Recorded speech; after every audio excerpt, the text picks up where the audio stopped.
Le rond-point Force publique dans la commune de Kasavubu a servi de cadre à la cérémonie ce mercredi 3 décembre de la commémoration du 107e anniversaire de l'armistice sous la houlette du ministre délégué à la Défense nationale en charge des anciens combattants et les Ntambwimposhi. Dans une ambiance empreinte de sérénité et sur fond de musique, honneur militaire et mots de circonstance, l'assistance constituée de plusieurs invités de marque a revu tout le temps fort de cette journée historique afin d'honorer la mémoire de ceux qui ont servi sous le drapeau pour la défense de l'intégrité territoriale, particulièrement ceux engagés aux côtés d'autres États aux deux guerres mondiales. Prenons la parole. Le ministre délégué Eliezer Ntambwimposhi a de prime abord rendu hommage au chef de l'État, Félix-Antoine Tshisekedi Tshilombo, pour les efforts de paix. Je ne peux commencer mes hommages sans un mot d'encouragement et mot de soutien à son Excellence, Monsieur le Président de la République, qui actuellement se bat. Il est au four et moulin pour le retour de la paix en République démocratique du Congo. Qu'il trouve ainsi à ce niveau notre soutien, pas seulement en tant que ministre, mais aussi le soutien de tous les anciens combattants, au nom duquel je m'exprime en ce jour, pour la signature de cet accord que nous attendons de tout notre vœu pour que la paix revienne en République démocratique du Congo après 30 ans de bouleversement, après 30 ans d'agression. Permettez-moi de rendre un hommage appuyé aux martyrs de notre pays, la République démocratique du Congo, ces filles et fils de notre nation qui ont sacrifié leur vie face à l'oppression, à l'injustice et à la barbarie. Comme venait de le dire l'aumônier, le vrai amour, c'est de donner sa vie pour les autres. Ces vaillants combattants qui ne cessent de se sacrifier pour défendre la patrie et qui manifestent ainsi dans l'accomplissement de ces versets bibliques leur amour envers le prochain. La commémoration de l'armistice n'est pas seulement une évocation historique, plutôt un message, si pas une leçon à tirer. Elle nous dit, la guerre détruit, mais la paix construit. La division affaiblit, mais l'unité renforce. La mémoire protège, mais l'oubli fragilise. La République démocratique du Congo, notre pays continue de connaître des conflits, des tensions, des menaces lui imposées par son voisin le Rwanda. Sous le leadership de notre président, nous réaffirmons les valeurs de solidarité, de dialogue, de cohésion, si pas de soutien à l'accord qui sera signé.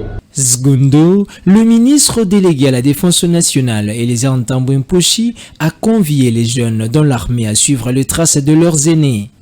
Cette cérémonie nous donne l'opportunité de rappeler à la mémoire de la jeunesse, comme l'a fait la secrétaire générale, qu'elle pouvait se réaliser par leurs aînés à travers les différents fronts au cours des deux grandes guerres mondiales, marque l'histoire des forces armées de la République démocratique du Congo depuis leur résistance. C'est ainsi qu'elles sont identifiées pour toujours à travers les souvenirs marqués par les noms baptisés aux avenues de la ville-province de Kinshasa, notamment Gambela, Sayo, Birmanie, Asosa, Tabora, Mahenge, Dodoma et j'en passe, qui sont des objectifs conquis par le vaillant combattant congolais en Tanzanie, au Burundi, au Rwanda, en Éthiopie et ailleurs. Toujours sous le leadership de son Excellence, Monsieur le Président de la République, chef de l'État et commandant suprême des forces armées, notre mission poursuit l'ambition de restaurer la dignité des anciens combattants, assurer leur reconnaissance nationale, renforcer les réformes de prise en charge, valoriser le rôle dans la modernisation de la société congolaise. Tout cela se résumera à travers un projet de loi que nous portons statut des anciens combattants. Cette cérémonie s'est clôturée par le dépôt des gerbes de fleurs symboliques par le ministre délégué à la Défense nationale au mémorial des anciens combattants en pleine rénovation, la remise des vivres aux vétérans. Au cours d'une séance de travail organisée ce lundi 1er décembre à l'intention de la délégation de la présidence de la République démocratique du Congo au département d'État américain, l'administration américaine a confirmé la signature ce jeudi 4 décembre à Washington de l'accord de paix par le président Félix-Antoine Tshisekedi Tshilombo de la République démocratique du Congo et Paul Kagame du Rwanda. Les deux chefs d'État sont d'ailleurs attendus sur le territoire américain ce mardi 2 décembre.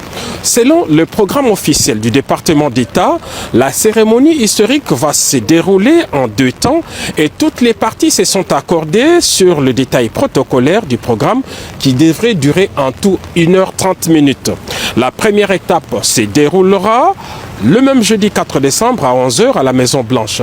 Le président américain Donald Trump va accueillir ses hôtes respectivement à 11h pour le président du Rwanda et 11h10 pour le président de la République démocratique du Congo avant de les convier à une rencontre trilatérale d'une dizaine de minutes dans son bureau ovale de la Maison-Blanche.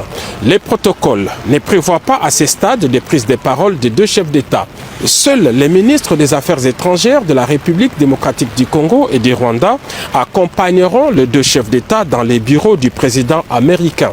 La signature de l'accord proprement dit aura lieu à l'USIP, United States Institute of Peace, l'Institut pour la paix des États-Unis d'Amérique. Pour marquer les caractères solennels et historiques de cette signature, 8 chefs d'État ou leurs représentants y sont attendus en qualité de témoins de cet accord, en plus du président Donald Trump.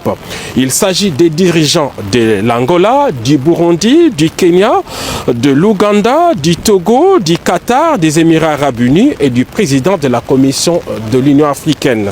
En leur présence et devant les caméras du monde entier, les présidents Félix Tshisekedi et Paul Kagame vont apposer leur signature sur l'accord de paix, le même document qui avait été signé le 27 juin dernier par le ministre des Affaires étrangères des deux pays.